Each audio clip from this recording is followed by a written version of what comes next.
চারপাশে প্রচুর মানুষের সাথে দেখা হবে, অনেক ভিড় ঠেলে এগোতে হবে, অনেক রকম কথা কানে আসবে। শুধু আপনাকে যেটা করতে হবে সেটা হলো ইগনোর। জীবনে কিছু মানুষ আবর্জনা ছড়াতে আসবে, তাদেরকে আগাছার মতো উপড়ে ফেলে দিতে হবে। লাইফ আপনার, বাউন্ডারিও আপনাকেই সেট করতে হবে।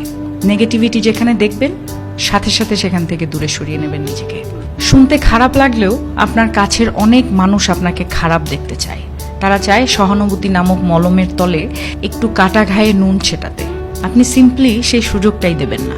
অযথা তর্কে যাবেন না, বোঝাতে যাবার কোনো প্রয়োজন নেই। আপনার সামনে কেউ যদি বলে আপনি মূর্খ, তাই মেনে হেসে বেরিয়ে আসুন। ওই যে সময় আর এনার্জি বাঁচিয়ে নিলেন, ব্যাস কেল্লা ফতে। যে যা বলছে শুনে নিন, আর মুচকি হেসে শির দ্বারা সোজা করে নিজের সিদ্ধান্তটা নিজেই নিন। যারা নিজের সিদ্ধান্ত নিজে নিতে পারে তারা আসলে জীবন চেনে, বোঝে।